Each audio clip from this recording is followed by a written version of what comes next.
Hello and welcome. This is Alchemist X, and today we're taking a look at Raphtalia. So it's going to be a unit review, like most, with the looking at the status screen and her mementos, gears, skills, etc. But before we get into that, much like I did in the Naofumi review, I want to talk about sort of the accessibility of the character, investment level. So my opinion on Raphtalia is a little different than Naofumi. I think for Naofumi, you could obtain him fairly cheaply, and even if you weren't planning on heavily investing in him, you could still get quite a bit of use out of him, even at lower levels of investment. But with Raphtalia, I think that she requires a much higher level of investment. But if you are willing and able to do that, then she's just bananas. Like, the one attack that's going to hit her is this combo attack right here. And then other than that, it's just Evasion City. Like, she makes Balt look like Johnny McNeverdodge. Like, it's absolutely just insane. And then when you have the Memento Max Limit Break, that dodging ends up translating directly into damage and jewel gain. And then she's just, oh, wow, she's going to regain 40 jewels in a turn. Well, guess I don't have to do normal attacks to hit something, so just spam skills like crazy. Especially when those skills have slash res down, that's stackable twice, and a light res down. Like, she doesn't have a charge up. She doesn't need a charge up.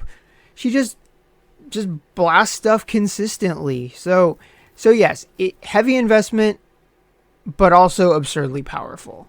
So I do think if you are willing to, say, dump a truckload of reliefs into the memento and burn your stash of otherworldly shards, because we haven't gotten that many. So yeah, I think that you should use a lot of discretion in your otherworldly enlightenment shard consumption, but she is definitely what I would call a worthy candidate for them.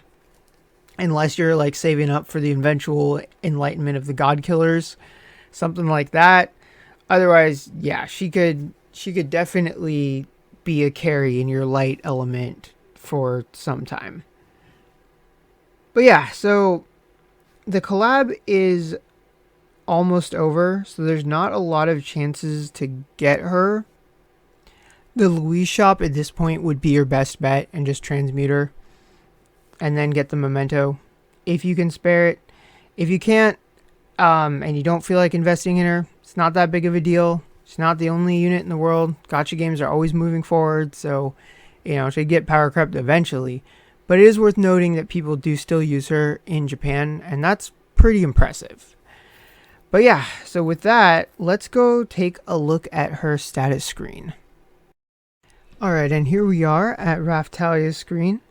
So this gear that I have set up, there's a few other options. I mean, her weapon, of course, is going to give you good stuff. The slash attack, power, evasion, P attack, everything she would want. I put an agility gear on her because, pretty much everyone can use an agility gear except for special circumstances. And then this last one is the VCR from the memento, which gives a pretty fat chunk of health, as well as just an 8% damage increase for her. You can use it on any of the collab units and they'll get that 8% damage increase, as well as death sentence res. However, I think it's actually the least necessary of the three, because I want the crit rate and the agility from Legion God. So I often like to run the Alchemist scarf with her instead. Obviously you have to have that memento to do it, but if you're lucky enough to have the Alchemist scarf, as always, it's an amazing gear. Mostly because of the health regen and then jump +1. A unit as mobile as her, it benefits even more from that, because then she can just hop all over the map and just kill stuff like crazy. Especially with how good her AoEs are. So for abilities, almost all just her unique job, except for her Gate 2 is on Feint. And that just adds an extra move onto a Feint. So evasion move, stuff she wants. Just a natural move of 5, and then her reactive will boost it as well. As you can see, it raises move by 1, and it's stackable up to 2 times. So she is very, very mobile. So let's take a look at Truth Seals. I still need one more Lust P defense one because I only have health ones. But I went for the Phantom set just because I had a bunch of them for free that are all 5 stars. Get her evasion higher. Like evasion, especially early on in the map, very important to get that snowball going. But yeah, so you could do M defense, P defense for the other two, but I definitely recommend evasion as the stat to go for truth seals. Alright, let's take a look at the enlightenment. So this is what I've got so far. I'm holding back a little because, one, I am starting to get a little bit low. I got 211 of the otherworldly shards.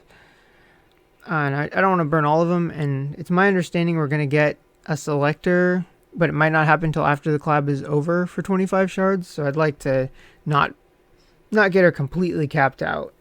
But as far as important gates go, she's one of those characters where not even considering the leader skill, which it is pretty good, but not even considering it, you want to get gate 5 on gate 3 just because it boosts evasion. And you want her evasion as high as you can possibly get it. So definitely gate 3. Possibly even the first gate you do. I mean, if you really want her to just gun like crazy though, you want 3, 5, and 2 maxed. The order I don't think is super important because she just, I feel like she wants all of them equally. But she definitely is going to want them. And then definitely 4 ticks in greed as well, because it's hard to avoid damage 100% of the time, even for her. So more HP is good. And then more stats is always good. So it's not unreasonable to be able to get her really, really enlightened. I'm just holding back for now because I want to see if I can get any more of her shards for free. Because if I burn them too fast and I get more shards of her, then that doesn't help anyone. But yeah, let's now transition into a battle, and we'll just show her moves one by one. And we'll finish with the weapon art like I did with the Naofumi video, and that will be the review.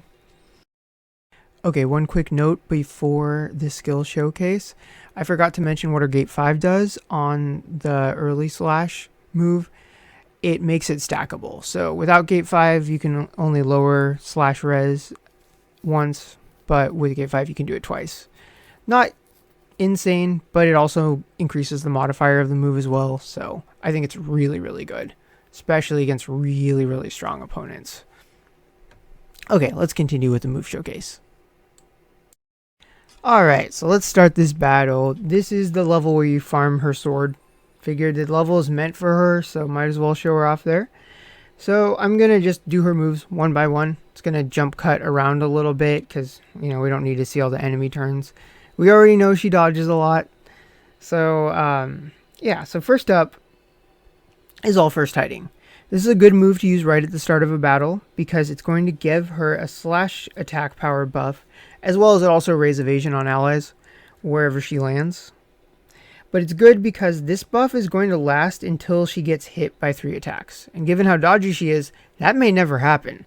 So let's start out with that. That's the range of it. So as she is very mobile, she can really cross a map. But let's just move her right here for now. Okay, and then next up is Daylight Blade. Now this is an AoE that goes all around her, and if the enemy's hit rate has been lowered, it'll greatly raise the power, and it'll also reduce her jewels spent going forward. So this move is good to use right after early edge, which we'll see in a little bit, but we're just going in order down the list. So let's use that move. And down they go. Alright, so next up on the list we have Prism Blade. Now this move is just a single target that can crit, but it'll greatly raise its power if Raphtalia has her move increased, which is very nice because her reactive happens to also increase her move. So you can pretty much always get the conditional damage on this move. So that's a nice easy one. Let's go ahead and take the big dude out.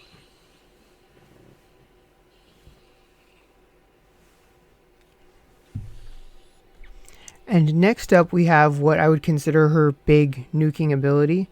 It is a giant square cross AoE.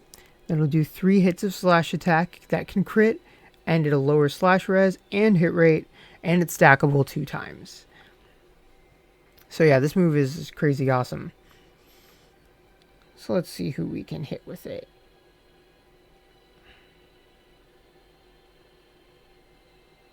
Well, let's take those 3 guys out, I guess.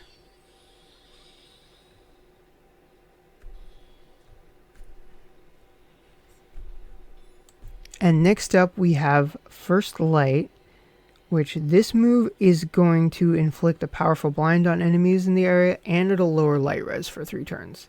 So that's just great in any light team. And it's a big giant AoE. Doesn't do damage, but on the plus side it can't miss. Okay, next on the list we have Hide Saber, which after moving behind an enemy will... Whoops, I lost it. Will inflict dual damage, interrupt skill cast, and cast silence. So you're restricted in that it's impossible to move behind the enemy, you can't use it. But it'll work in this case, and he happened to be casting a skill. And now he's no longer casting a skill, and he is silenced. And the last thing in her basic kit is First Mirage, which will raise move and jump by 2 for 3 turns. And it only costs like 4 jewels, so kind of reminiscent of Noin's Leaping Bomb Syndrome. Well, let's go ahead and make her just run all over the map. Whee! And finally, let's close out the video with Hide Shine, the weapon art from Raphtalia's sword. So she'll move behind an enemy, 5 hits light at slash attack that ignores defense and greatly lowers hit rate for 3 turns, and disables all reactions to attack. So that is just crazy strong. Alright, so let's see that animation, and with that, I hope you enjoyed the video, and I will see you all next time.